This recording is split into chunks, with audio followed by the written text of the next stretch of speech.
Okay, so hello everyone. Very good morning to all of you guys. I hope everyone is doing good. And welcome to your history classes with me, Ashish Malik. So एक बार जल्दी से confirm कर दो if it's all good with the audio video so that we can start our class.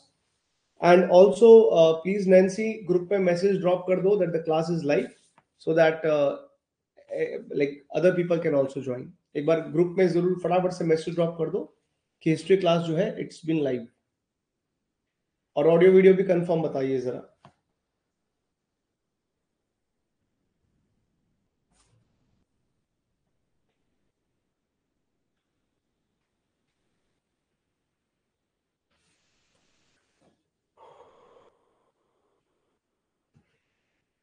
Good morning, all good. ठीक है, so we can start right.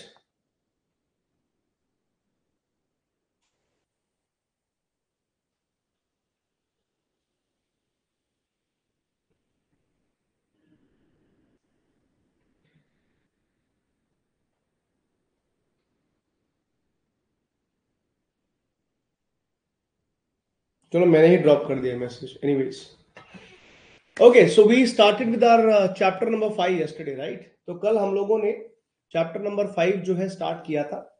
And chapter is about Harappan civilisation, the bronze age of India. Yesterday we discussed couple of things. कुछ चीजें हमें discuss करने का मौका मिला जहां पे जो मेजर डिस्कशन हमारा रहा. First we understood about the certain sites. कुछ एक हमने ज्योग्राफिकल एक्सटेंशन के बारे में समझा.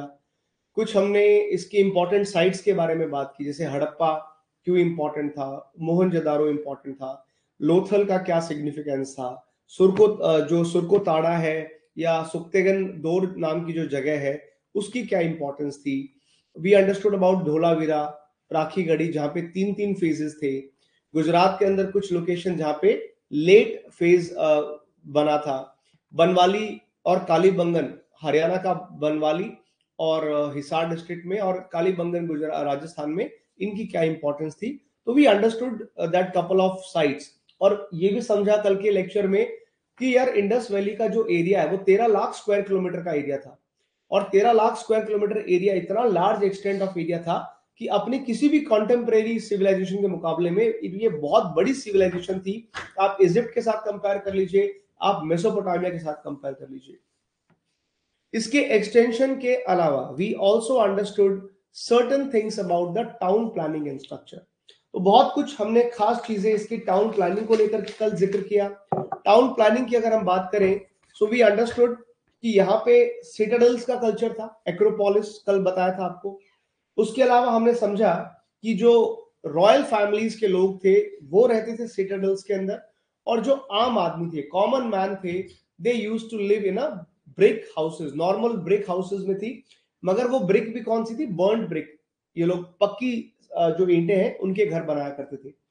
इससे पहले वाली एज में, कैलकोलिथिक एज में, people used to have mud bricks. But इससे पीछे तो एज नहीं कहेंगे, खैर this was the older one. पीछे मतलब पिछले चैप्टर में जो हमने समझा था. एनीवेज, हमने कल ये भी आपको बताया था कि Indus valley civilisation is older than the chalcolithic age. तो पीछे तो नहीं कहना चाहिए कैलकोलिथिक को. We also had a discussion कि किस तरह से यहाँ पे ग्रिड सिस्टम था. मैक्सिमम जो सिटीज है इंडस वैली सिविलाइजेशन की, उनमें ग्रिड सिस्टम था जहां पे रोड राइट एंगल्स पे कट करती थी, अलग अलग रोड्स को परपेंडिकुलरली कट करती थी. ये एक बड़ा इंपॉर्टेंट सिस्टम यहाँ देखा. फिर हमने ये भी देखा भी यहाँ पे स्ट्रक्चर्स बड़े रिच स्ट्रक्चर्स थे. मोहनजोदारो की बात करें, वहां पे ग्रेट बाथ का डिस्कशन किया. जो ग्रेट बाथ कल भी हमने डिस्कस किया था, this was the great bath of Mohenjodaro. Probably ये यूज किया गया होगा रिचुअल बेदिंग के लिए, रिचुअल सेरेमनीज के लिए. मोहनजोदारो का ये मैप भी हमने देखा, सिटाडेल वाला पार्ट देखा, अपर सिटी लोअर सिटी का डिवीजन हमने देखा. और ये भी देखा भैया यहाँ पे ग्रेनरीज वगैरह भी थी. इनफैक्ट इस मैप पे भी दिखता है हमको कि ग्रेनरीज वगैरह का बहुत ज्यादा सिस्टम था. तो ऑफ कोर्स ये रिच रहे होंगे और इनकी रिचनेस दिखती भी है क्योंकि प्रोस्पेरिटी थी. प्रोस्पेरिटी क्यों थी? शायद अच्छा टैक्सेशन सिस्टम रहा होगा, अच्छा लेबर सिस्टम रहा होगा इनके पास. तो ये सब चीजें हमें एविडेंट दिखती है. साथ में कल हमने ये भी देखा कि इनका ड्रेनेज सिस्टम सबसे इंप्रेसिव था. ये वो ड्रेनेज सिस्टम शो करता है कि हड़प्पन्स ने, दुनिया में कोई ऐसी सिविलाइजेशन नहीं थी जिसने सैनिटेशन पे इतना ध्यान दिया जितना हड़प्पन्स ने दिया था। तो ये अपने टाइम की सबसे अहेड सिविलाइजेशन थी इन टर्म्स ऑफ सैनिटाइजेशन। तो बहुत अच्छा इन्होंने काम किया। स्ट्रीट्स में जो ड्रेन्स थी उनको कवर किया, कवर ड्रेन्स थी, मैन होल्स का इस्तेमाल किया। तो that shows the kind of progress they were having. इसके बाद भी also had a discussion about the agriculture. फिर हमने जिक्र किया था एग्रीकल्चर का, हमने जिक्र किया कि एग्रीकल्चर में ये लोग क्या कर रहे थे। तो उसमें भी आपको समझाया था कि भाई देखो, ये जिस एरिया में ये पूरा हड़प्पन सिविलाइजेशन फैला हुआ था ना, ये एरिया आज के एरिया से बड़ा अलग था। आज जैसे सिंध उतना फर्टाइल नहीं है, एक जमाने में सिंध जो है वो पूरा इंडस प्लेन जो है वो काफी फर्टाइल हुआ करते थे। और ये हमको समझ में आता है कि वहां पे एनुअल हर साल फ्लडिंग भी होती थी। हर साल फ्लडिंग के एविडेंसेस मिलते हैं जब सिंध नदी के दोनों तरफ पे आपको वॉल्स नजर आती हैं, रिटेनिंग वॉल्स जो बनाई जाती हैं। ये भी समझ में आता है कि ये लोग जो है प्लॉइंग करते थे, तो अपने फील्ड्स को हल चलाने का कल्चर यहाँ रहा होगा। उसके अलावा अगर मैं बात करूं आपके इरिगेशन को लेकर के, ये ध्यान रखिएगा उस टाइम पे, उस जमाने में हड़प्पन्स ने कभी कोई कनाल इरिगेशन यूज नहीं किया, कोई चैनल इरिगेशन यूज नहीं किया। तो मेजरली जो ये लोग इरिगेशन करते थे, इरिगेशन के पीछे इनका जो सिस्टम था, इट वाज कॉल्ड द गबरबंस। और गबरबंद बोलिए, नाला बोलिए, ये डैम की तरह काम करते थे, पानी स्टोर करते थे और बाद में उस पानी का इस्तेमाल खासतौर पे बलूचिस्तान और अफगानिस्तान के इलाकों में काफी ज्यादा हुआ करता था। फिर मैंने आपको ये भी बताया कि भाई मोस्टली क्या चीज ग्रो किया, व्हीट, बार्ले ग्रो किया, उसके अलावा सीसम ग्रो किया, मस्टर्ड ग्रो किया। लोथल जो जगह है गुजरात में, लोथल से हमको इवन राइस के जो है एविडेंसेस वो भी मिलते हैं। तो वी हैव सीन करीब करीब 1800 बीसी के आसपास राइस ये लोग कंज्यूम करते होंगे, तो वो हमको एविडेंसेस मिलते हैं फूड ग्रेन्स के, राइट। सबसे खास बात क्या थी, Indus people they were the earliest to produce the cotton also. सबसे पहले इंडस के ही लोगों ने कॉटन ग्रो किया, कॉटन प्रोड्यूस किया। अब क्योंकि ग्रीक्स ने इस कॉटन का नाम सिंध के नाम पे रखा और इसका नाम पड़ा सिंडन, तो कॉटन का नाम सिंडन हुआ, सिंडन। और बाद में यहीं से आपका काफी सारा, मैंने आपको बताया था कि ये लोग जो है उस जगह को सिंधु कहते थे, सिंधु से हिंदू, हिंदू से हिंदुस्तान बना। और जो है आपका इंडिया, इंडस नदी से इंडिया का नाम पड़ता है। तो we also had a discussion about that. यहां तक का कोई डाउट है, प्लीज एक बार कंफर्म कीजिए बच्चों। गुड मॉर्निंग प्रशांत, गुड मॉर्निंग नैन्सी। कोई डाउट है तो प्लीज पूछिए, अदरवाइज आगे बढ़ते हैं।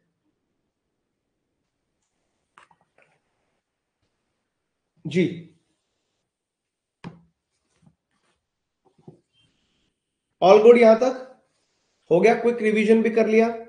अब आपको अगला अगला जो नेक्स्ट टॉपिक अपने को पिकअप करना है sir, that is about the domestication of the animals. एक छोटा सा नोट बना लेते हैं।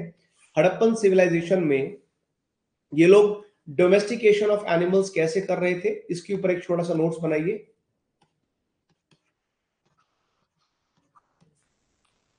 Domestication of the animals,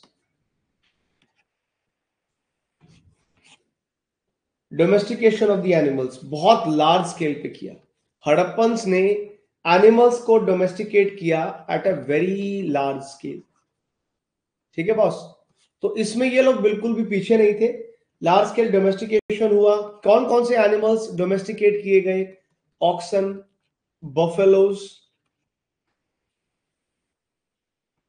buffaloes, goat, sheep, pigs, ये कुछ सबसे कॉमन एनिमल्स थे जो हड़प्पन लोगों ने पाले। इवन इवन कई जगह पे तो इवन हम्प्ड बुल्स, इवन जो हम्प्ड बुल है उसको भी पाला गया, उसके भी एविडेंसेस हमको मिलते हैं। इसके अलावा ये एनिमल्स जो हैं आपके, ये जो कैटल, ये जो आपने पाली, बेसिकली देखो यार, ये वाले जो एनिमल्स है ना, इनको मोस्टली पाला गया था इनके डेयरी प्रोडक्ट्स के लिए, है ना।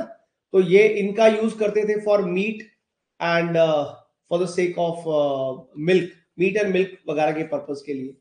इसके अलावा we also see that they also domesticated other animals like dogs, cats, even the asses, जो खच्चर होते हैं, गधे होते हैं, उनको भी ये लोग ने किया, एंड कैमल्स ऑल्सो। लेकिन ये वाले जो एनिमल, अच्छा या इसमें एस और कैमल्स, इनको यूज करते थे mostly, they were the animals of burden. तो अपने बोझा उठाने के लिए, बर्डन के उठाने के लिए, they are called the animals of burden. ये बोझा उठाने के लिए इस्तेमाल होते थे। कैमल्स और गधे, इनका इस्तेमाल कोई भी सामान उठाने के लिए। कैट और डॉग एज पेट्स ये लोग ने जो है डोमेस्टिकेट किए थे, ये इनके पेट्स हुआ करते थे जिनको अपने साथ रखते थे लोग। अब इसमें एक इंपॉर्टेंट सवाल आता है, और ये सवाल यूपीएससी ने भी पूछा था, इस पे थोड़ा सा बवाल भी हुआ था। What about the horse? देखिए दोस्तों, रिमेन्स ऑफ हॉर्सेस, एक घोड़े के अवशेष मिलते हैं from a place called as Surkotada. जो सुरका ताड़ा हमने कल पढ़ी थी, कोस्टल सिटी इन गुजरात। अब वहां से, उस सुरका ताड़ा गुजरात में से घोड़े के अवशेष भी मिलते हैं, और ये करीब करीब इंडिकेट करते हैं कि ये जो रिमेन्स हैं, they are somewhere around 2000 BC old, शायद 2000 बीसी जो है। लेकिन बट इसमें एक स्टार मार्क जरूर लगाइएगा, स्टार मार्क ये है, but identity is doubtful. Identity is still doubtful कि वो घोड़ा ही है कि नहीं है। लेकिन काफी हद तक कन्विंसिंगली घोड़े के अवशेष गुजरात में सुरकाताड़ा में मिलते हैं। तो देखिए, अब क्योंकि अगर मान लो एक दो एविडेंसेस मिल गया, और उसका रीजन भी समझिए, यार सुरकाताड़ा कोस्टल सिटी थी, तो जाहिर तौर से यहां से बहुत सारा एक्सपोर्ट इंपोर्ट होता था। ऐसा हो सकता है ना, ऐसा बिल्कुल हो सकता है कि सुरकाताड़ा के अंदर कोई बाहर से हॉर्सेस लेकर के आया हो सकता है कि यहाँ पे इंपोर्ट हुए हो हॉर्सेस, क्योंकि बहुत सारे जो ट्रेडर्स हैं, बहुत सारे व्यापारी जो हैं, वो सुरकाताड़ा में आते थे ना व्यापार करने के लिए। तो हो सकता है कि हॉर्सेस के रिमेन्स हो। लेकिन एक बात तो क्लियर है, क्या आप ये कह सकते हो, इस एक एविडेंस से आप ये बोल सकते हो कि Harappan culture was a horse centric culture? क्या ये बोला जा सकता है? नहीं, क्लियरली नॉट। एक बात समझ में आती है कि ये अगर ऐसा है भी, एक आधे घोड़े के अवशेष से कुछ फर्क नहीं पड़ेगा। एज अ नोट आप लिख लीजिएगा कि clearly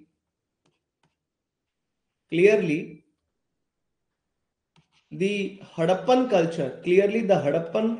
culture was not horse centric. तो बहुत ज्यादा हॉर्स सेंट्रिक कल्चर था भी नहीं, तो ये लोग बाकी एनिमल्स पे ज्यादा डिपेंड करते थे, हॉर्सेस ज्यादा यूज यहां नहीं हुआ करते थे। हाँ, लेकिन elephant probably was much known. अगर कंपैरिजन में करोगे तो ऑफ कोर्स एलिफेंट का इस्तेमाल ये लोग ज्यादा करते थे। तो elephant was well known, it was well known to the people of IVC. Actually जो हॉर्सेस का कल्चर आया ना, वो आर्यंस के साथ आया। ये जो घोड़े भारत में, जो खूब सारे घोड़े ये आए थे आपके वेस्ट एशिया से, आर्यंस भी तो वहीं से आए ना। तो ऐसा माना जाता है कि आगे भविष्य में जो आर्यंस आए थे, the people from West Asia, वो अपने साथ घोड़े लेकर के आए, और उसके बाद फिर घोड़े का जो कल्चर है, that became very intrinsic with Indian culture. लेकिन हड़प्पन तक बहुत ज्यादा हॉर्स कल्चर नहीं था। एलिफेंट्स कंपैरेटिवली, ये लोग एलिफेंट्स के साथ में ज्यादा एक्लेमेटाइज हुआ करते थे, और इन्होंने डोमेस्टिकेट भी किया, ठीक है ना, वो इन्होंने किया भी। ठीक है सर, ये तो बात होगी डोमेस्टिकेशन ऑफ द एनिमल्स की, आपने नोट्स बना लिए होंगे ना। What about the technology and craft? आइए जरा एक बार क्विकली देख लेते हैं कि हड़प्पन के लोगों ने टेक्नोलॉजी और क्राफ्ट में क्या किया। डोमेस्टिकेशन ऑफ एनिमल्स जितना इंपॉर्टेंट था, यहां मैंने सारा आपको ऑलमोस्ट मेंशन करवा दिया है। इसमें कोई और इंपॉर्टेंट बात रह गई है तो उसको भी जरा एक बार पिकअप कर लेते हैं। डोमेस्टिकेशन ऑफ एनिमल्स का जो टॉपिक हमने अभी डिस्कस किया,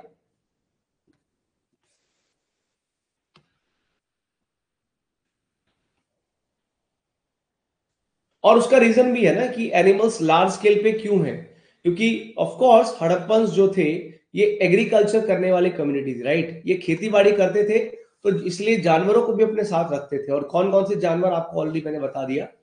और शुरुआत से ही from the very beginning dogs सबसे ज्यादा फेवरेट, डॉग्स और कैट सबसे ज्यादा इनके फेवरेट पेट रहे हैं। In fact dog was the first animal to be domesticated. सबसे पहले तो first animal it was dog only. ठीक है, ये आपको दिखाया जाता है। तो ये आपको मैंने बता दिया, एस और कैमल्स जो थे they were the beast of the burden, animal of the burden, बोझा उठाने वाले हुआ करते थे। जहां तक बात है एविडेंस ऑफ हॉर्स के, तो एक एविडेंस हमको सुपरफिशियल लेवल पे मोहनजोदारो में भी मिलता है। एक डाउटफुल टेराकोटा फिगर लोथल में भी मिला। अच्छा, इसमें एक दो चीज और ऐड कर लीजिएगा कि घोड़ा था कि नहीं था।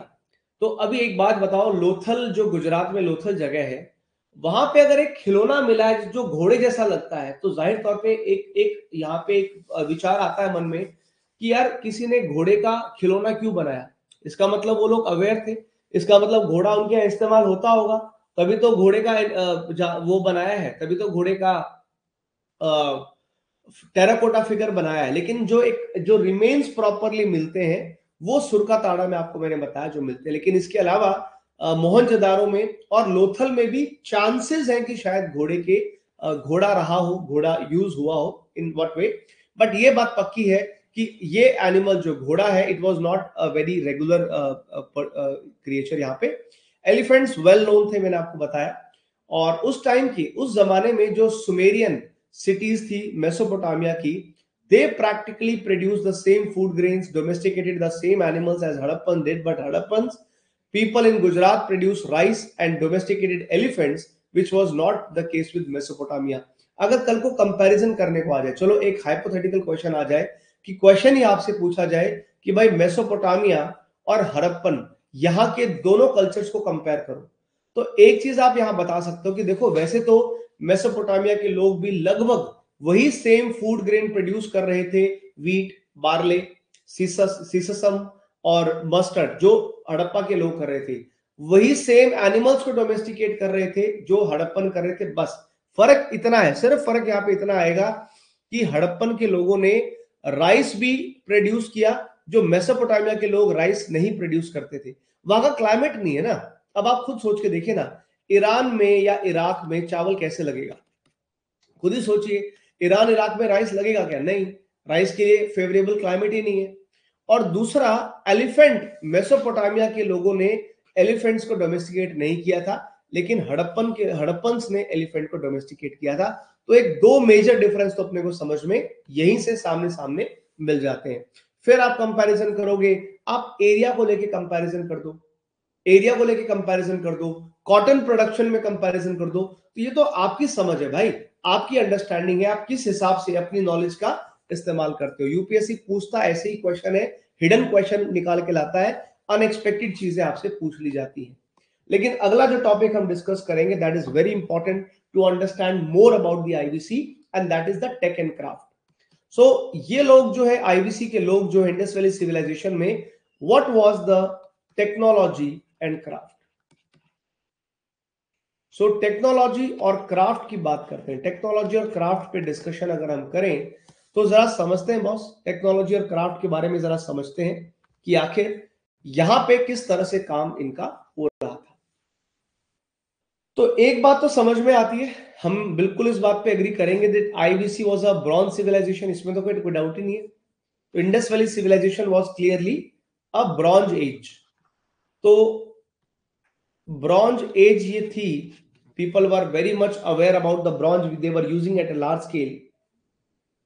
लेकिन यहां के इनकी ब्रॉन्ज एज में खास बात क्या थी ना, कि ये लोग ब्रॉन्ज तो यूज करना चालू कर दिए, but there were impurities to,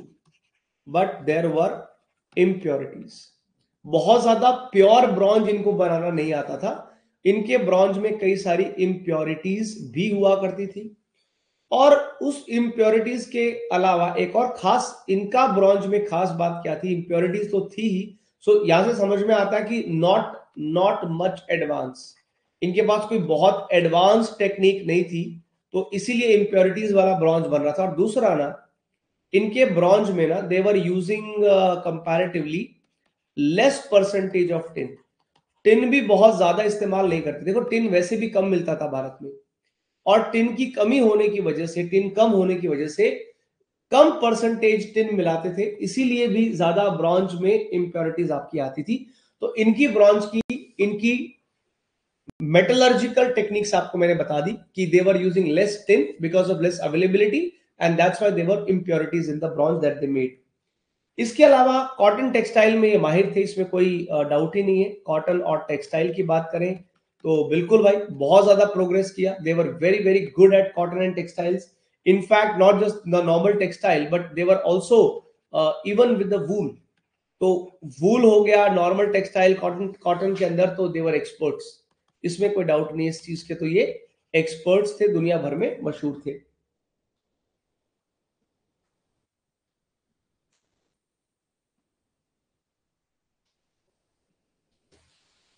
अच्छा, इनका इनका जो इनके पास जो पूरा वर्कर्स इनके पास थे ना, इनका जो पूरे वर्कर्स थे, उन वर्कर्स में भी proper you will find proper categorisation. इनके जो वर्कर्स थे उनकी भी प्रॉपर कैटेगरीज आपको देखने को मिलेंगी। तो बड़े डेडिकेटेडली अपने अपने फील्ड के एक्सपर्ट लोग थे, कि प्रॉपरली मेसन्स अलग, जो मजदूरी करने वाले लोग हैं। प्रॉपर गोल्ड स्मिथ इनके पास थे, जो सिर्फ सोने में एक्सपर्ट थे, सोने के काम में एक्सपर्ट थे। कुछ लोग यहाँ पे एक्सपर्ट थे जो बीड मेकिंग का काम करते थे, वो बीड्स में एक्सपर्ट हो गए। कुछ यहाँ पे इनके वर्कर्स थे जो बोट मेकिंग करने वाले लोग थे, तो अलग से बोट मेकर्स भी इनके पास थे। बोट मेकर्स के अलावा इवन सील मेकर इनके पास थे। ऐसे लोग थे जो खाली सील्स बनाते हैं, हम आगे पढ़ेंगे। ये सील्स जो है इनकी, ये ट्रेड एंड कॉमर्स में यूज करते थे ये लोग। ठीक है, कुछ लोग थे जो प्रॉपरली आपका टेराकोटा के फिगर बनाने में, टेराकोटा के टॉयज बनाने में मशहूर थे, या एक्सपर्ट थे।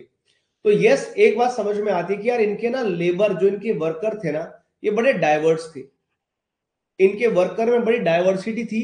अलग अलग फील्ड के चैंपियन, अलग अलग फील्ड के एक्सपर्ट हुआ करते थे इनके जो वर्कर्स थे।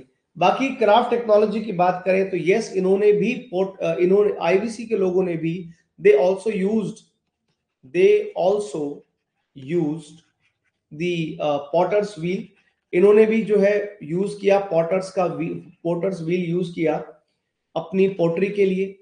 इन्होंने भी का मतलब क्या हुआ, इनसे इनसे पहले हमने समझा था कि जो कैल्कोलिथिक लोग थे, तो कैल्कोलिथिक लोगों ने सबसे पहले पॉटर्स व्हील का इस्तेमाल किया था, राइट। तो पॉटर्स व्हील का इस्तेमाल आपको कैल्कोलिथिक एज में भी मिलेगा। इनके पोट्री भी जो है वो पॉटर्स व्हील के ऊपर बेस्ड थी। इन्होंने दोनों टाइप की पोट्री बनाई। इनकी पोट्री आपको ग्लॉसी भी मिलेगी, ग्लॉसी पोट्री भी बनाई इन्होंने, ग्लॉसी शाइनिंग, सब टाइप की। ग्लॉसी एंड शाइनिंग लिखो, तो ग्लॉसी एंड शाइनिंग इनकी पोट्री हुआ करती थी। अभी हम और आएंगे डिटेल में उसके बारे में बात करेंगे। लिख लीजिए समरी, टेक्नोलॉजी एंड क्राफ्ट की समरी लिख लीजिए फटाफट से। टेक्नोलॉजी क्राफ्ट की समरी लिख के then we have to move ahead.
हो गया बॉस, चलिए लेट्स मूव अहेड।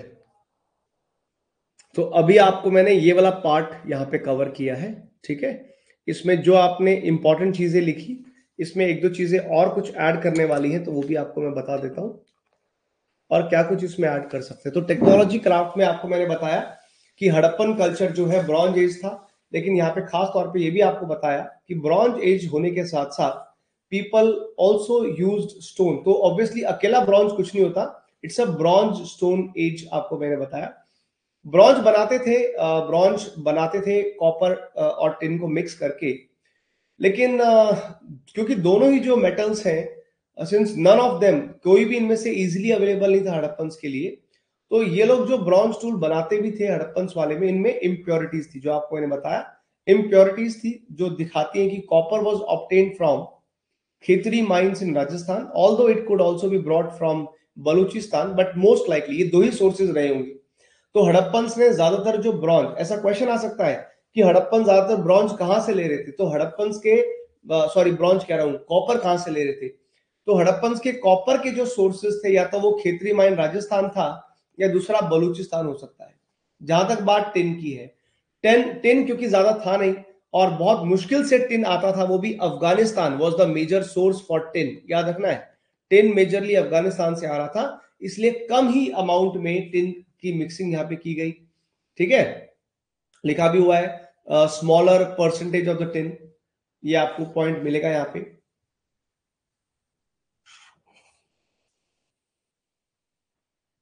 ओके जी, और इसमें क्या है,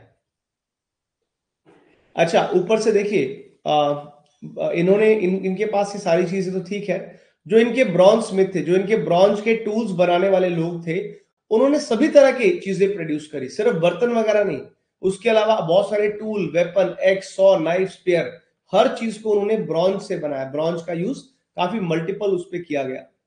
इनफैक्ट मोहनजोदारो से एक वोवन कॉटन का पीस रिकवर हुआ है और टेक्सटाइल इंप्रेशन मिले हैं कई ऑब्जेक्ट्स पे, तो क्लियरली ये बात समझ में आती है कि ये लोग जो है कॉटन में वूल का क्लोथ बनाते थे, कॉटन का क्लोथ बनाते थे, तो इन दो चीजों का क्लोथ बनाने में काफी एक्सपर्ट थे।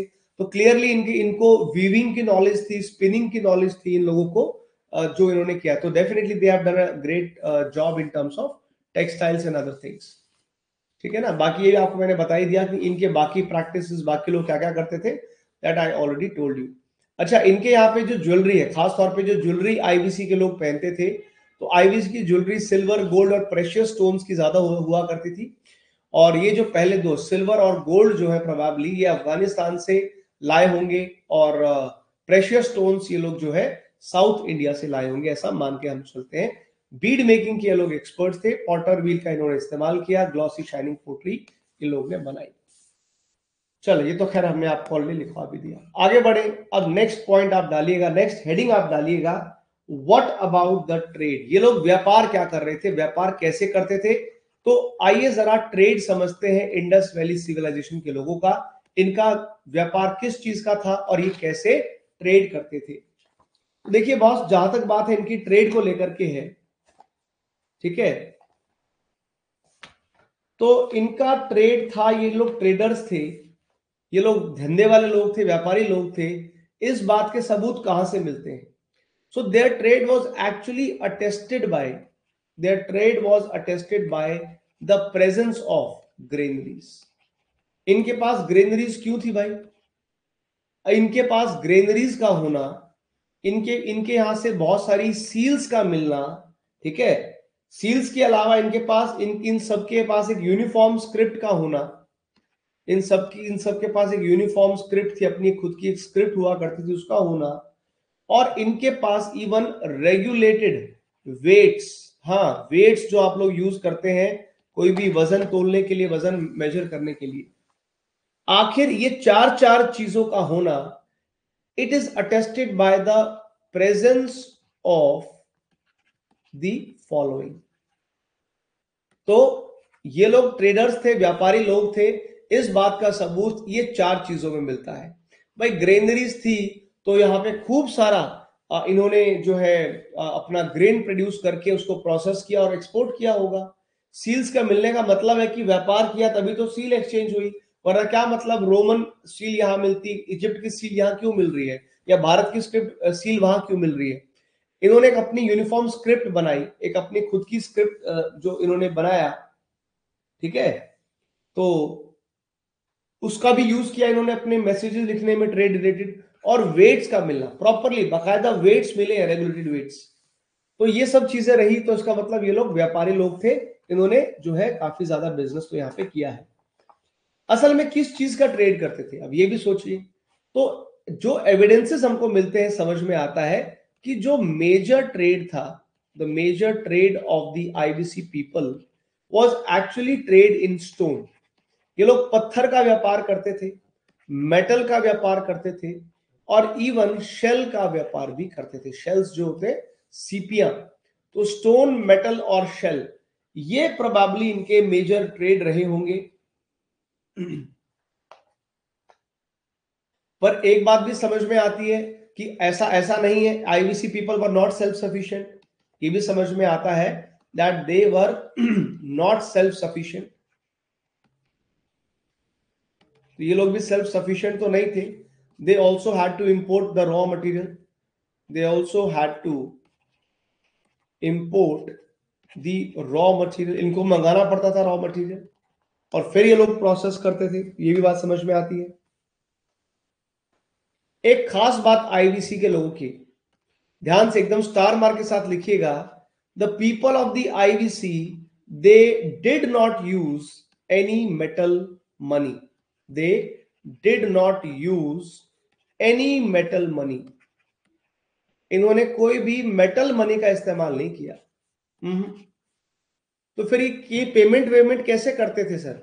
सो पेमेंट के लिए दे actually used rather they used the barter system. कल भी एक बच्चे ने क्लास में पॉइंट रखा था ना, बिल्कुल सही पॉइंट है कि ये लोग बार्टर सिस्टम का इस्तेमाल करते थे। बार्टर सिस्टम क्या है बॉस? मैंने प्रोड्यूस करे गेहूं, मेरे पास गेहूं है, मैं किसान आदमी, मेरे पास गेहूं है, आप हो जो है आप कोई वर्कर हो, आपने बर्तन बनाए हैं, तो भाई एक काम कर, ये 6 कप मुझे दे दे, मुझे 6 कप की जरूरत है, इसके बदले में मैं तेरे को 2 किलो 3 किलो वो दे देता हूँ, चावल दे देता हूँ, गेहूं दे देता हूँ। This was the barter system. तो लोग अपने अपना, हर आदमी जो जो चीज प्रोड्यूस करता था वो उसकी कॉमोडिटी भी थी, वो उसकी करेंसी भी थी। तो लोग जो है एक दूसरे के साथ चीजें एक्सचेंज किया करते थे। मेटल मनी नहीं था, ये बात याद रखिएगा, एमसीक्यू में आ सकता है, पूछ सकते हैं कि भाई बताओ आईबीसी के लोग जो है वो कौन सा मेटल मनी यूज करते थे। ऑप्शन में दे देंगे, ऑप्शन में दे दिया जाएगा कि गोल्ड की करेंसी यूज करते थे, कि सिल्वर मनी यूज करते थे। एक्चुअली में मेटल मनी यूज ही नहीं करते थे, ये है याद रखने वाली बात। इनको जरूरत ही नहीं थी, ये लोग खाली बार्टर सिस्टम करके अपना काम चलाते थे। तो प्लीज इस चीज को नोट करके चलिएगा, ठीक है। तो मोस्ट, और इसमें जो सबसे कॉमन एक्सचेंज था, जो सबसे कॉमन बार्टर ये लोग करते थे, तो mostly the food grains exchange for the metals. इसमें सबसे इंपॉर्टेंट ये था कि लोग जो है फूड ग्रेन्स को एक्सचेंज करते थे, food grain exchange for the metals. तो मेटल और फूड ग्रेन का आपस में बार्टर सिस्टम चलता था। अब ये लोग ट्रेडर्स हैं, व्यापारी हैं, तो ये नेविगेटर्स भी थे। Let me tell you, they were also good in navigation, they were good in navigation. तो ये लोग नेविगेशन भी करते थे। इनफैक्ट हमको बहुत सारे एविडेंसेस मिलते हैं कि ये लोग ने अरेबियन सी में नेविगेशन किया है, अरेबियन सी में जो है नेविगेटर्स रहे हैं, इसका भी प्रूफ हमको मिलता है। एक इंटरेस्टिंग चीज आपको यहां पे और मेंशन करना चाहते हैं, पहले यहां तक का पॉइंट लिखिए, फिर एक दो इंपॉर्टेंट चीजें आपको यहां लिखवाता हूं।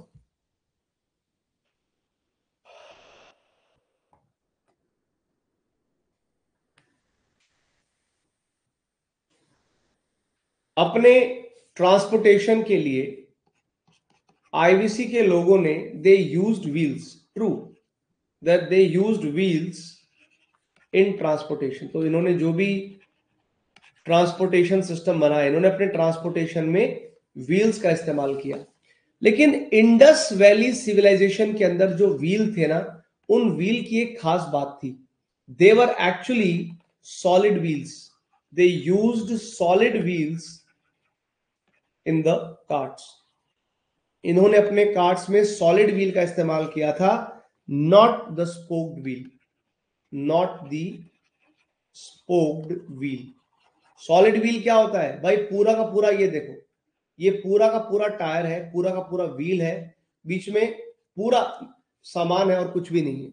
This is a solid wheel. Spoked wheel जो आप पढ़ते हो, जैसे आपके टायर होते हैं, साइकिल के टायर फॉर एग्जांपल, साइकिल के टायर ऐसे होंगे ना, this is a spoked wheel. तो ये लोग स्पोक्ड व्हील का इस्तेमाल नहीं करते थे, ये लोग सॉलिड व्हील का इस्तेमाल करते थे. जिस भी चीज का व्हील होगा, जिस भी चीज का वो टायर था, पूरा जो बनाया, व्हील बनाया, वो एक ही कंप्लीट एक मेटल का बना था, उसमें कोई बीच में स्पोकिंग वगैरह नहीं की गई थी. आप याद रखिएगा इस चीज को. ठीक है जी. तो व्हील का इस्तेमाल किया, लेकिन सॉलिड व्हील का इस्तेमाल किया. आईवीसी के लोगों के जो हमारे को एविडेंसेस मिलते हैं, so these people they really had good commercial ties. They had good commercial ties. Good commercial ties with, किनके साथ अच्छा व्यापार कर रहे थे? राजस्थान के लोगों के साथ अच्छा व्यापार था इनका. ठीक है. राजस्थान के लोगों के अलावा अगर मैं बाहर की बात करूं, तो दे हैड, डोमेस्टिकली तो राजस्थान में सबसे अच्छा लिंक था, बट इसके अलावा अगर आप इनके इंटरनेशनल पार्टनर की बात करोगे, तो अनडाउटेडली अफगानिस्तान. तो अफगानिस्तान में इनका बहुत, इनके कमर्शियल लिंक थे. अफगानिस्तान के अलावा ईरान में इनके बहुत ज्यादा लिंक थे, एंड इवन सेंट्रल एशिया. तो ये इनके इंपॉर्टेंट ट्रेड पार्टनर है. राजस्थान में सबसे ज्यादा कमर्शियल, डोमेस्टिकली राजस्थान में लिंक ज्यादा थे. बाकी अफगानिस्तान, ईरान और सेंट्रल एशिया, ये इनके इंटरनेशनल ग्लोबल ट्रेड पार्टनर. अगर आपसे कोई पूछे तो they were the global trade partner. ये इनके ग्लोबल ट्रेड पार्टनर आपको मिलेंगे. और इस बात के प्रूफ हमको कैसे मिले? ये सारे एविडेंसेस कि भाई यहाँ पे व्यापार हो रहा था. बेसिकली इन सभी जगहों पे यू फाइंड आईवीसी पीपल का सील्स. हड़प्पन लोगों की जो सील हुआ करती थी, वो सील्स मिलने की वजह से पता चलता है कि यहां तक भारत का सामान पहुंच रहा था, यहां तक व्यापार ये लोग कर रहे थे.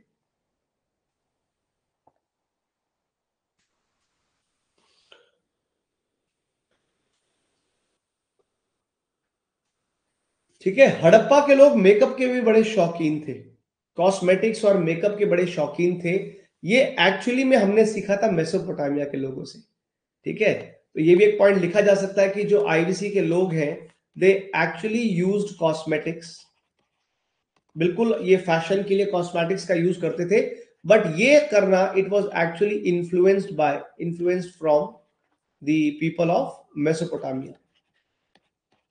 मेसोपोटामिया के लोग बहुत ज्यादा कॉस्मेटिक्स का, फैशन का इस्तेमाल करते थे. आईवीसी वाले भी बहक गए, आईवीसी वाले भी इन्फ्लुएंस हो गए.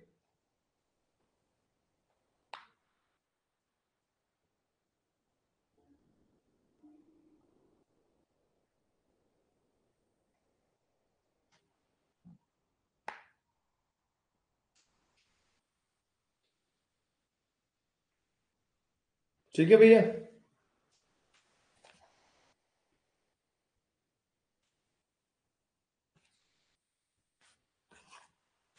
आईबीसी के जो लोग थे, इसके अंदर आईबीसी के लोगों के जो ट्रेड रिकॉर्ड्स हैं, वो आपको मिलते हैं, मेसोपोटामिया में भी मिलते हैं.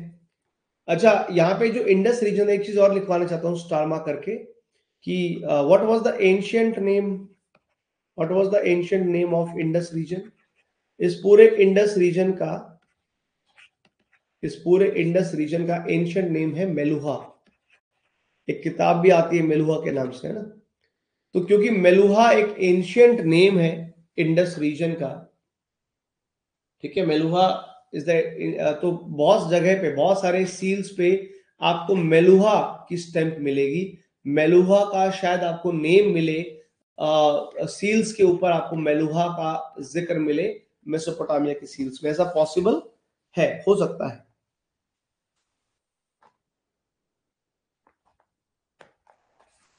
ये जो पूरा व्यापार था, एक यहाँ पे खास चीज याद कीजिएगा, क्योंकि जो बहुत बड़े मात्रा में व्यापार हो रहा था, the trade between the people of Harappa and the people of Mesopotamia,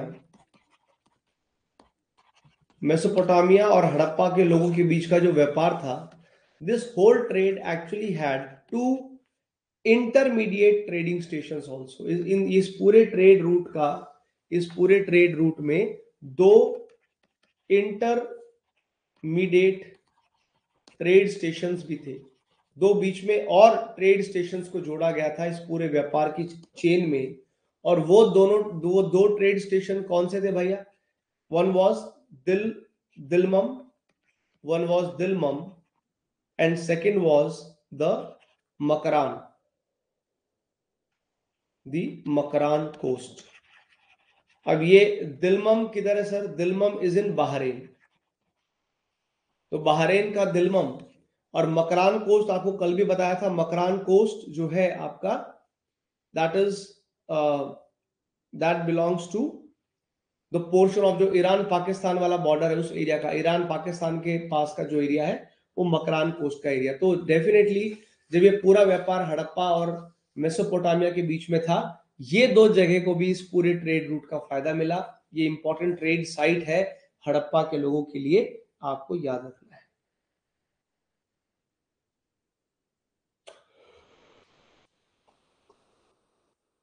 clear everyone?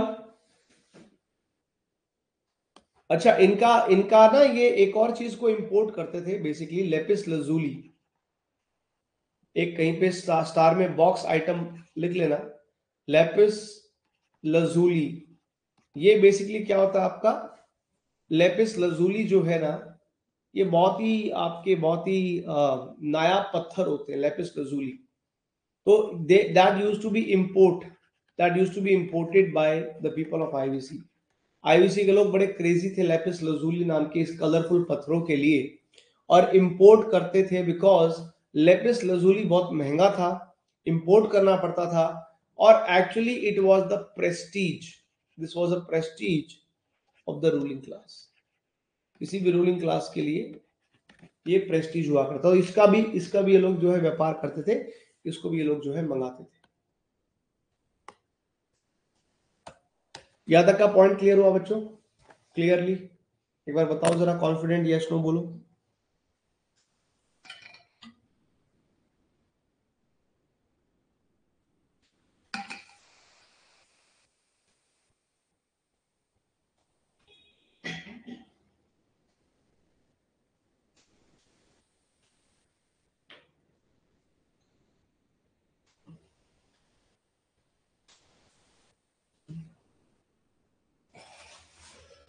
हाँ जी, clear up to this point everybody?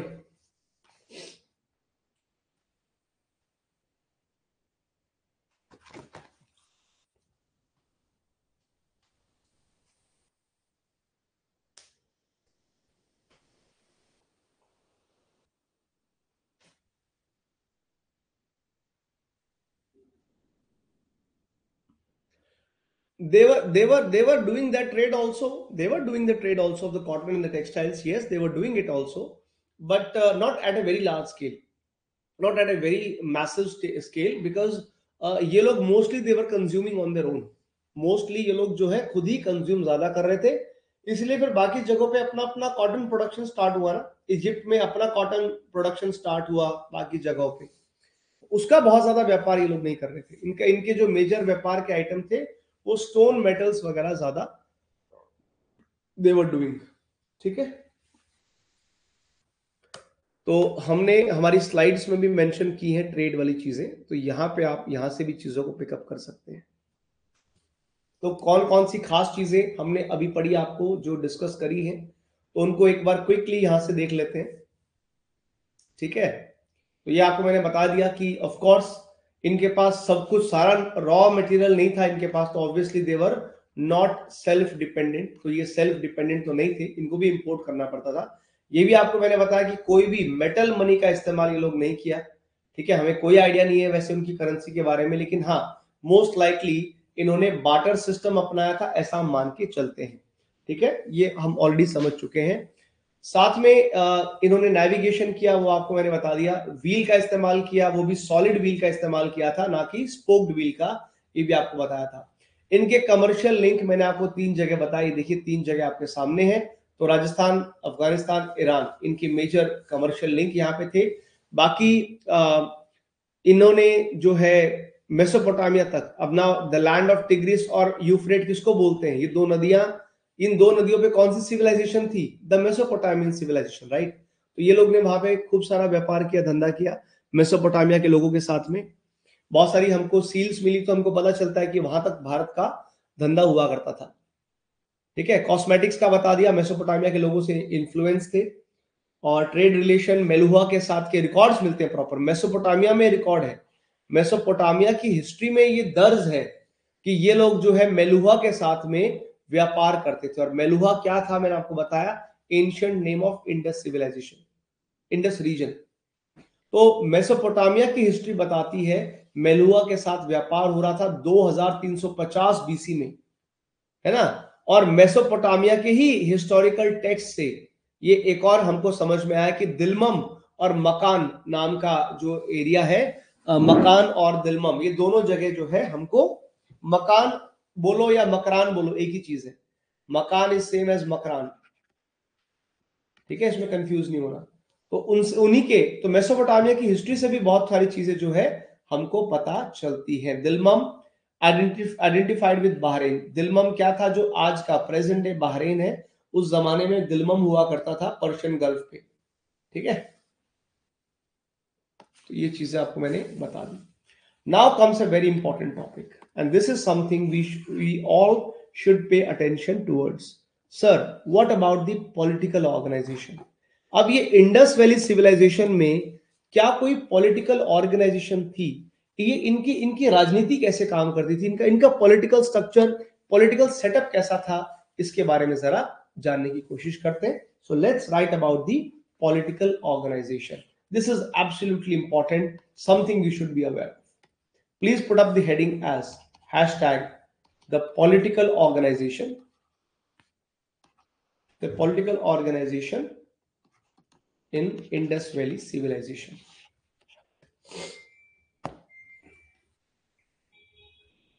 अब देखिए, हड़प्पा के अंदर आपने एक चीज नोटिस करी, सो वी हैव सीन कि इंडस वैली सिविलाइजेशन में देयर वाज कल्चरल होमोजेनिटी। पूरी की पूरी इंडस वैली सिविलाइजेशन के अंदर there was cultural homogeneity. Cultural homogeneity का मतलब लगभग सारे ही इंडस वैली सिविलाइजेशन के अंदर आपको एक जैसा कल्चर मिलेगा ना, आपको एक जैसा कल्चर मिला, एक जैसी प्रैक्टिसेस मिली, फूड हैबिट भी एक जैसी थी, आर्किटेक्चर भी एक जैसा था। जब इतना सारा कल्चरल होमोजेनिटी होता है, वो कब होता है, सोच के बताएंगे मुझे? अगर किसी जगह पे आप बोलो सर इधर सब जगह ना सब कुछ सेम है, सर मार्केट भी सेम, आर्किटेक्चर भी सेम, तरीके भी सेम, जब एक कल्चरल होमोजेनिटी है ना, that gives you a feeling, so probably क्यों ये सब जगह सेम कैसे हुआ होगा? So definitely this cultural homogeneity indicates towards some sort of central authority. कुछ तो सेंट्रल अथॉरिटी रहा होगा, कोई सेंट्रल पावर रही होगी, सेंट्रल अथॉरिटी रही होगी in the Indus valley civilization. जैसे हमारे यहाँ पे एक सरकार होती है, एक सेंट्रल गवर्नमेंट है सपोज, तो कोई ना कोई सेंट्रल अथॉरिटी रही, कोई ना कोई रूलिंग पावर रही होगी, उसने हर जगह पे सेम कल्चर डेवलप होने में मदद करी। अगर ये सेंट्रल अथॉरिटी ना होती और हर आदमी अपने अपने हिसाब से कल्चर डेवलप कर रहा होता, तो ज्यादा चांसेस हैं कि in the absence of it probably that would have given you more varieties of culture. शायद इतने बड़े एरिया में, आसान नहीं ना, 13 लाख स्क्वायर किलोमीटर एरिया में एक जैसा सा कल्चर क्यों कैसे डेवलप हो गया? तो बहुत ज्यादा डाइवर्सिटी होती, otherwise there would be lot of diversity in the culture of the people of IVC. लेकिन आज सारा ही कल्चर ऑलमोस्ट एक जैसा दिखता है, क्यों? तो जरूर कोई ना कोई यहाँ पे रूल करता हो, कोई रूलिंग पावर तो होगी, कोई पॉलिटिकल सेटअप होगा, कोई सेंट्रल अथॉरिटी होगी जो डिक्टेट करती होगी कि ये करना है, ऐसा करना है, ये प्लानिंग करनी है, वो प्लानिंग करनी है। तो हमें इनडायरेक्टली सही, लेकिन एक सेंट्रल अथॉरिटी आईवीसी के अंदर थी, कोई रूलिंग क्लास यहाँ पे रही होगी central authority can be a ruling class also, तो ये बात हमको समझ में आती है। लेकिन ये कोई भी रूलिंग क्लास यहां रही हो, कोई भी सेंट्रल अथॉरिटी रही हो, लेकिन पूरे के पूरे सब कॉन्टिनेंट में, हाउ एवर सब continent, the entire subcontinent, the entire subcontinent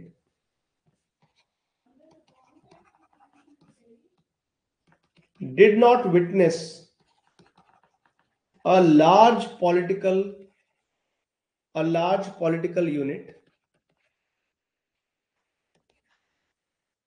until the rise of Mauryan Empire।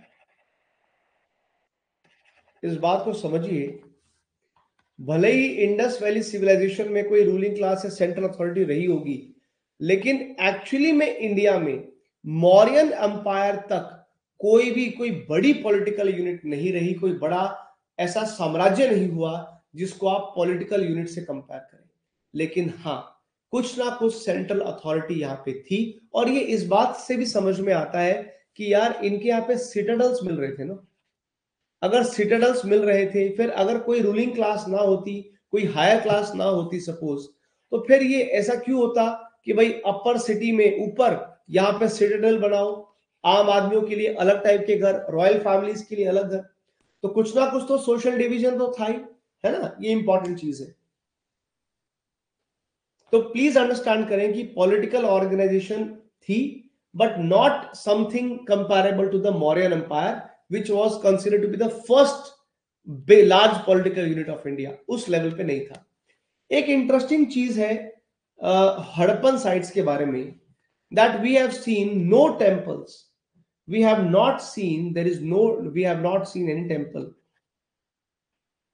we have not seen any temples at any Harappan site. किसी भी हड़प्पन साइट पे कोई भी हमको मंदिर वगैरह नहीं दिखाई देते, ये बात ध्यान रखिएगा। In fact not just the temple, in the entire IVC, पूरी की पूरी इंडस वैली सिविलाइजेशन में there were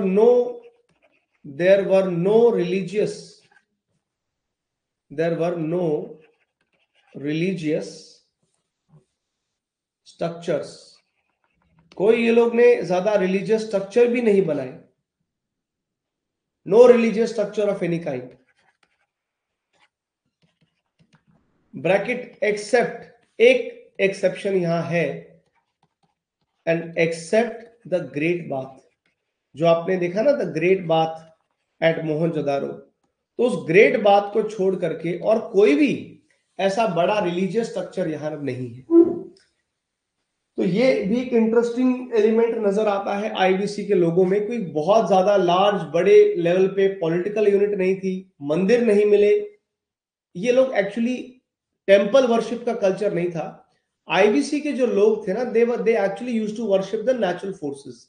ये हमेशा जो नेचुरल फोर्सेस थी उस तरह की, तो ये नेचुरल फोर्सेस को वर्शिप करते थे रादर की टेम्पल वर्शिप को करने के लिए। लेकिन इंटरेस्टिंग पॉइंट क्या है मालूम है, हमारी ही कॉन्टेम्परेरी जो इजिप्ट था, इजिप्ट के अंदर, मेसोपोटामिया के अंदर, ठीक है सर, इजिप्ट में, मेसोपोटामिया में, इन दोनों जगहों पे there was culture of religious structures. इस इनकी जगहों पे तो कई सारे they had many religious structures. ये लोग तो बना रहे थे, बहुत सारे रिलीजियस स्ट्रक्चर्स को बना रहे थे, लेकिन इंडिया में आईवीसी के लोगों ने ज्यादा रिलीजियस स्ट्रक्चर पे नहीं फोकस किया। तो ये सब अच्छा क्या करते थे एग्जैक्टली, वो हम रिलीजियस प्रैक्टिस की बात करेंगे। मंदिर मंदिर का सिस्टम नहीं था, बट कैसे पूजा करते थे, इनकी रिलीजियस प्रैक्टिसेस पे भी आएंगे, ये भी आपको समझा देता हूं, ठीक है।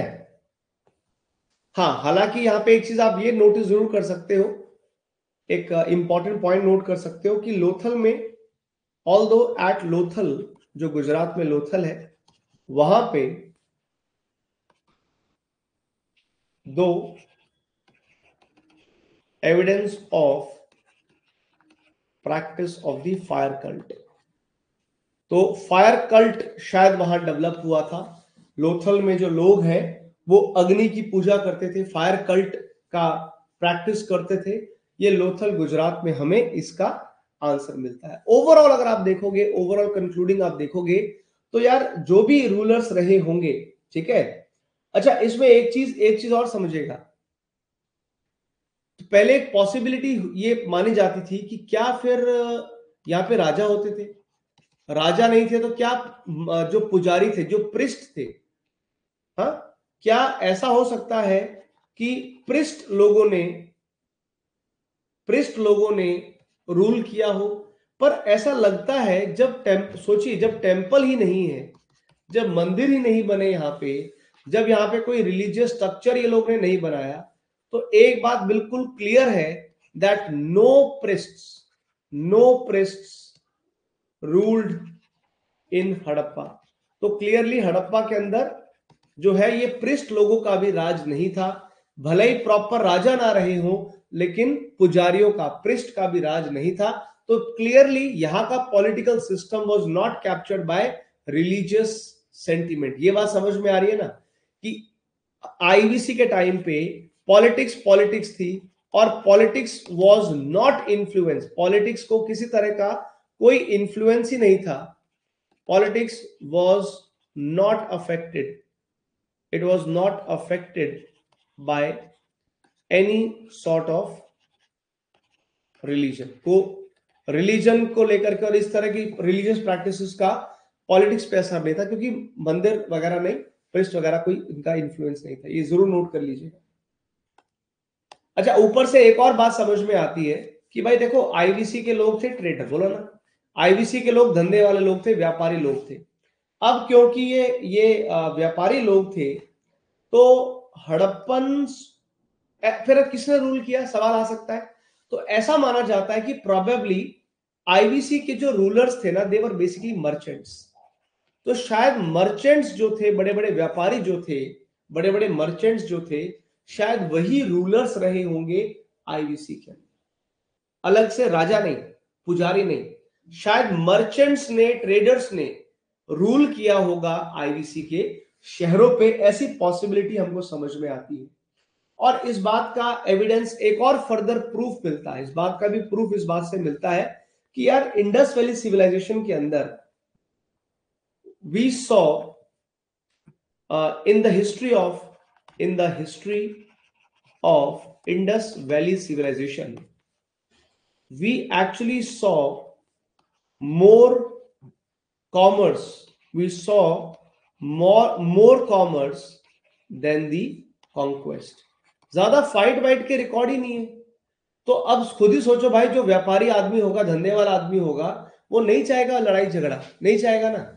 अगर इसीलिए लगता है क्योंकि इस टाइम पे, आईवीसी के टाइम पे इतना ज्यादा कॉमर्स फ्लरिश किया, आर्थिक रूप से इतनी चीजें अच्छी हुई, व्यापार बहुत बढ़ा, तो लगता है व्यापारियों ने रूल किया, क्योंकि इन्होंने कॉन्क्वेस्ट, वॉर, लड़ाई झगड़े की बात नहीं करी, खाली धंधे की बात की, खाली व्यापार की बात की। तो ये पॉसिबिलिटी ये इंडिकेट करती है कि इनका यहाँ पे जो पॉलिटिकल सेटअप था, इनके पॉलिटिकल सेटअप को कंट्रोल, रेगुलेट कर रहे थे वहां के मर्चेंट्स, ट्रेडर्स, ये लोग, व्यापारी लोग जो है कर रहे थे। एंड इसका एक और फर्दर प्रूफ भी मिलता है।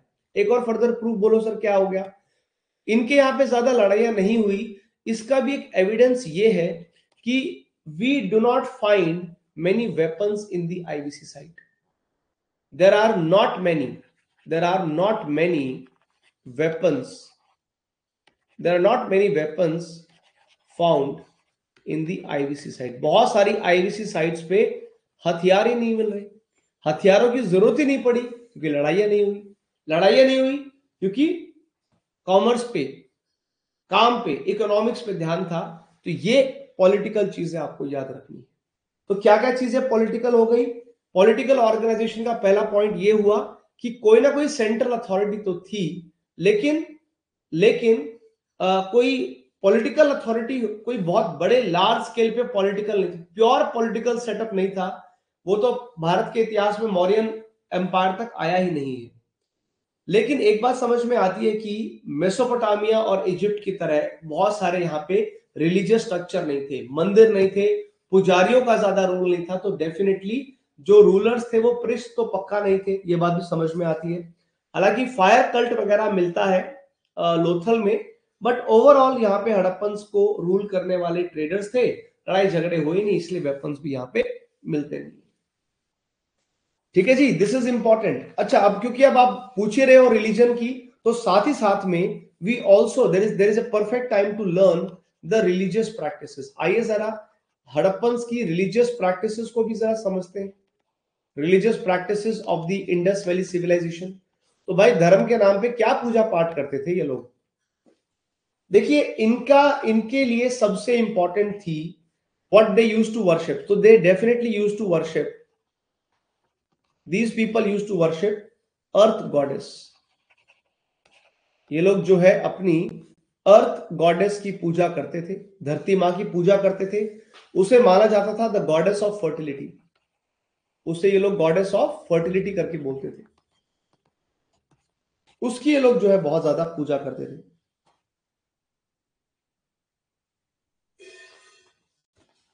तो सर क्या मैं ये मान लूं कि अच्छा, ये अगर धरती मां की पूजा करते हैं तो क्या ये कहना होगा सही?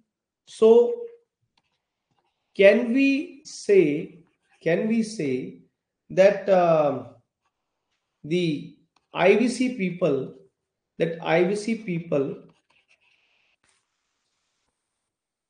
were matriarchal? क्या इन लोगों को मेट्रियार्कियल कहना सही होगा? मेट्रियार्कल क्या होता है भाई? मेट्रियार्कल पीपल का मतलब होता है जहां पे ऐसा सेटअप जहां पे प्रॉपर्टी माँ से बेटी की तरफ जाती है। एक होता है पुरुष प्रधान समाज, पेट्रियार्कल। एक होता है आपका जहां पे महिलाओं के नाम सब कुछ होता है, महिलाएं जो है वो बड़ा इंपॉर्टेंट होती हैं, उनके नाम पे सब कुछ होता है, वो कंट्रोल करती चीजें। तो अभी आपने बोला सर कि अर्थ गॉडेस की पूजा कर रहे थे, तो क्या ये कह देना ठीक होगा कि ये लोग मेट्रियार्कल पीपल थे? वेल, इसके बारे में we can't comment much because we had no idea about the inheritance. सिर्फ धरती माँ की पूजा करने से ये मेट्रियार्कल नहीं बन जाते, तो प्लीज याद रखिएगा, it's too early to say, because since there is no evidence of such inheritance, कोई ऐसा इनहेरिटेंस हमको मिला नहीं, कोई ऐसा इंसिडेंट हमको मिला नहीं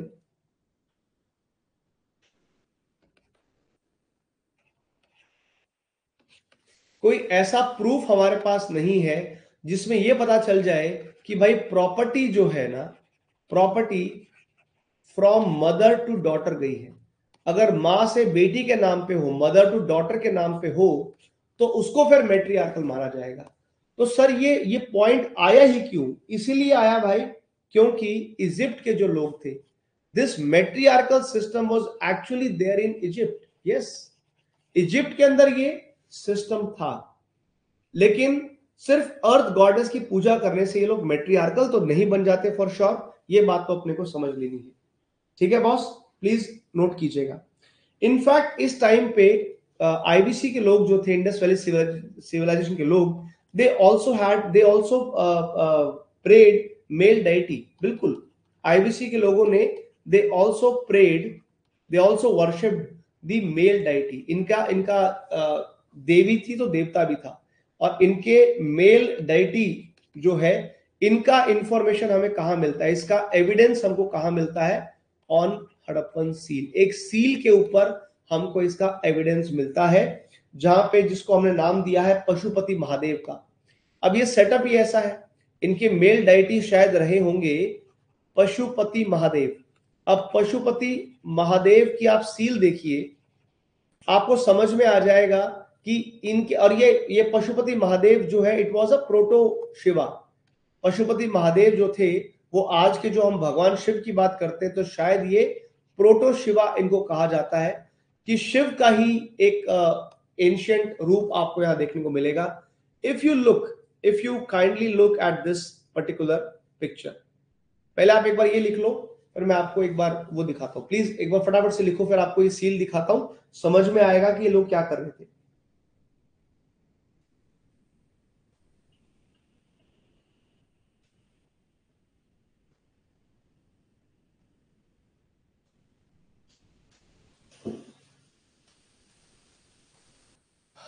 अब देखिए सर, ये जो इनकी पूजा ये लोग करते थे पशुपति की, अब देखिए ये है वो पशुपति सील। अब यहाँ पे एक ये भगवान टाइप फिगर बीच में बैठे हैं, यस और नो? ये देखिए सर, यहाँ पे ये भगवान टाइप फिगर बीच में बैठे हुए हैं, ठीक है। इनके इनके आपको क्लियरली हॉर्न्स दिखाई दे रहे हैं, ये गॉड जो बैठे हुए हैं, और एक ध्यान की मुद्रा में बैठे हुए हैं। इनको पशुपति महादेव क्यों कहा गया? इनके आसपास देखिए ना सर, एलिफेंट है, एलिफेंट के अलावा इनके आसपास आपको बफेलो मिलेगी, राइनो मिलेगा और टाइगर मिलेगा। ये पूछ लेते हैं कई बार, एमसीक्यू में पूछ सकते हैं कि भाई पशुपति महादेव की जो स्क्रिप्ट वो है, सील जो है, उसमें किसकी क्या पोजीशन। तो ध्यान रखिएगा, इनके ये जो यहाँ पे बैठे हुए हैं, इनके इनके इस तरफ में, इनके राइट साइड में अगर आप देखिएगा तो राइट साइड में you have elephant and tiger. इनके लेफ्ट साइड में, हमारे नहीं, इनके लेफ्ट साइड में you have rhino and buffalo on the other side. और यहाँ पे देखिए दो डियर भी बैठे हैं, पैरों में दो डियर भी बैठे हुए हैं, इसलिए इनका नाम है पशुपति महादेव, जो प्रोटो शिवा हमने माना। इसके अलावा एक और इंटरेस्टिंग चीज यहाँ पे हुई, और ये लोग जो प्रैक्टिस कर रहे थे, और ये लोग क्या प्रैक्टिस कर रहे थे, देवर रिलीजियस प्रैक्टिसेस की बात करेंगे तो yes, the people of IVC was also doing phallus worship. Indus valley civilization में there was also a tradition, there was a culture of phallus worship. Phallus worship तो आज भी होती है। आज के मॉडर्न टाइम में आप देखिए ना, शिवलिंग, आप शिवलिंग की पूजा करते हो।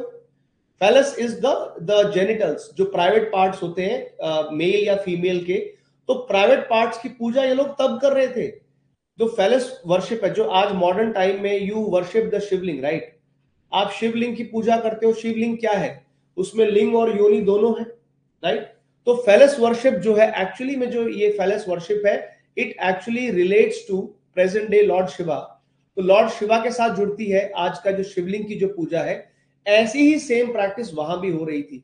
आईवीसी के लोग जो है फेलस वर्शिप करते थे। तो अगर कल का क्वेश्चन आए कि ये फेलस वर्शिप, शिवलिंग वगैरह टाइप की पूजा कहां से शुरू हुई, या गॉड गॉडेसेस के प्राइवेट पार्ट की पूजा कहां से शुरू हुई, this started from IVC, and it is still very respectable even today in Hinduism. It's still a respectable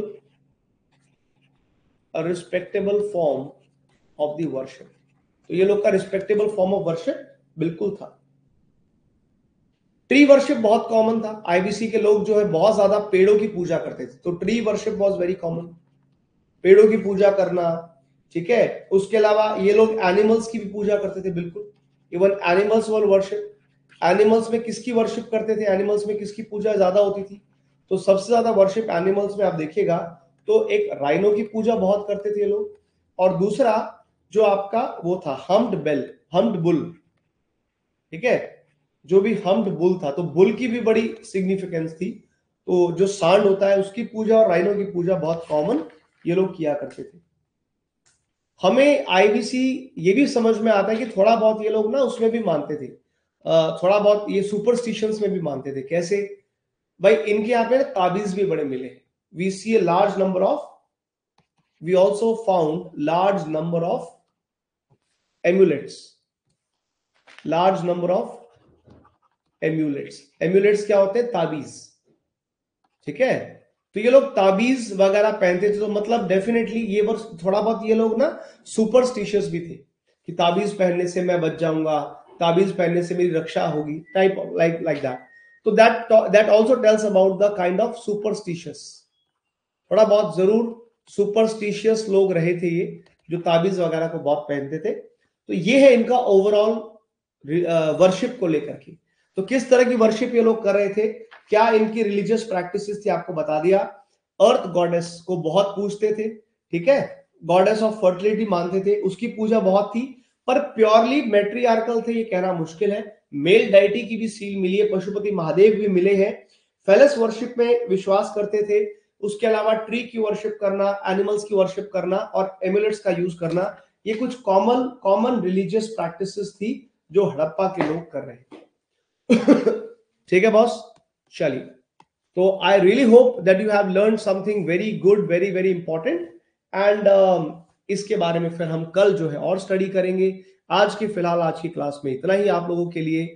I hope you have understood something very important. ये थोड़ा सा घर से रीड करके आना, रिलीजियस प्रैक्टिसेस को, मेल डाइटी को, और जो आपके पॉलिटिकल ऑर्गेनाइजेशन है इनको क्लास में भी समझाएंगे। अगर आप पढ़ना चाहेंगे तो यहां तक अभी करेंगे। अभी तो बहुत चैप्टर बाकी है। अभी तो हमें आगे चल करके we have to talk about animal. चलो ये एनिमल वाला तो हो गया। हड़प्पन स्क्रिप्ट के बारे में वी नीड टू अंडरस्टैंड। हमें हड़प्पन स्क्रिप्ट के अलावा वेट एंड मेजर्स के बारे में बात करनी है, इनकी पोट्री, इनकी सील्स, इनकी images, lot of things to discuss that we will deal tomorrow. I hope you have learned something good. If you did, please give me a quick feedback. How was the class? How was the class? Be quick, please. Now we have a class of Indian economy, right? अब हम मिलते हैं आपसे 10 बजे। So 10 बजे, 10 सवा 10 बजे के आसपास you have your economics class. ठीक है? प्रशांत क्या कह रहे हैं sir? They have these many worships, so we have earlier written there was no priest. हाँ, देयर वाज नो प्रीस्ट ना, they were directly doing it. इनको क्यों चाहिए?